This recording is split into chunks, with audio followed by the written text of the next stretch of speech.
আসসালামু আলাইকুম এভরিওয়ান।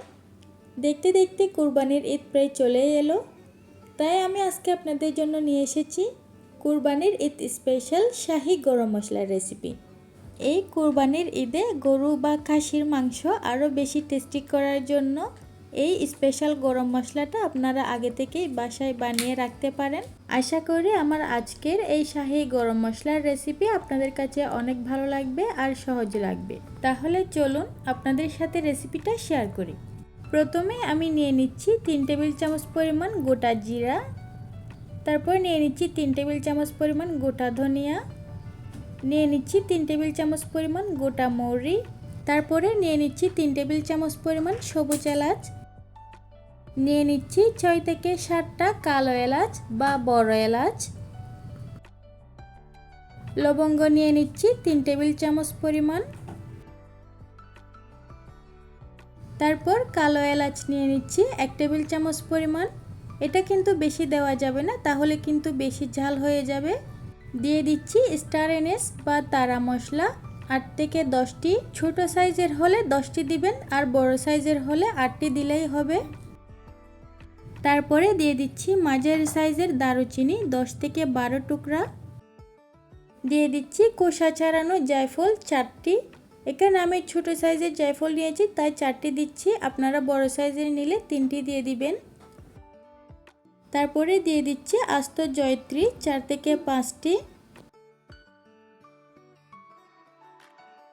এখানে আমি 6 থেকে 7টি মাঝারি সাইজের তেজপাতাকে ছোট ছোট টুকরো করে কেটে এখানে দিয়ে দিলাম।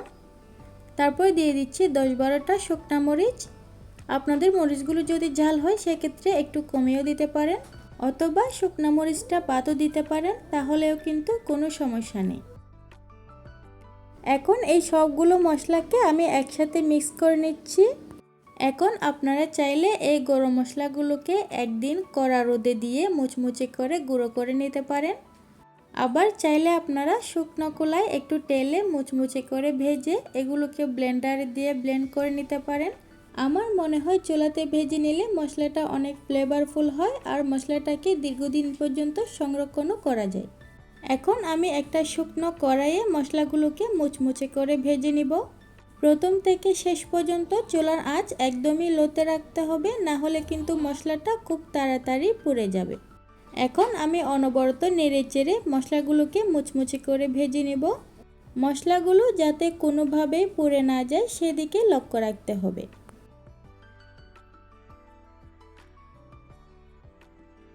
মশলাগুলোকে আমি 4 থেকে 5 মিনিটের মতো অনবরত নেড়েচেড়ে মুচমুচে করে ভেজে নিয়েছি, তবে আপনাদের ক্ষেত্রে সময়টা কম বা বেশিও লাগতে পারে। এখন আমি মশলাগুলোকে গরম কড়াই থেকে শুকনো একটা প্লেটে ঢেলে নিব।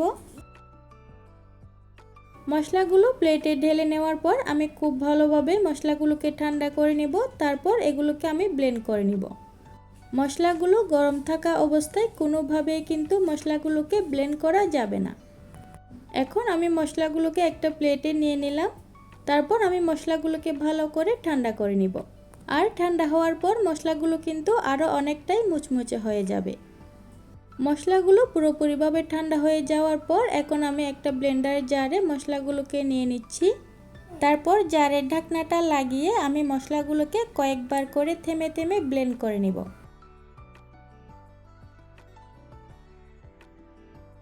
মশলাগুলোকে আমি খুব ভালোভাবে ব্লেন্ড করে নিয়েছি।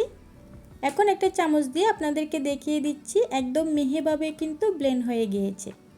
আপনাদের ক্ষেত্রে কোনো মশলা যদি আস্ত থেকে থাকে তাহলে চালনি দিয়ে চেলে পুনরায় আবারও ব্লেন্ড করে নিলে কিন্তু হয়ে যাবে।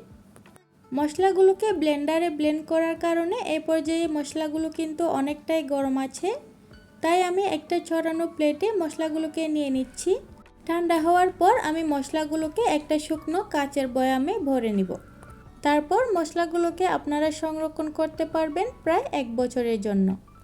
আশা করি আমার আজকের এই শাহি গরম মশলার রেসিপিটা আপনাদের কাছে অনেক ভালো লেগেছে আর সহজে লেগেছে। এরকম আরও নিত্য নতুন সহজ রেসিপি পাওয়ার জন্য আমার চ্যানেলটি সাবস্ক্রাইব করে আমার সাথেই থাকবেন। সবাই অনেক অনেক ভালো থাকবেন।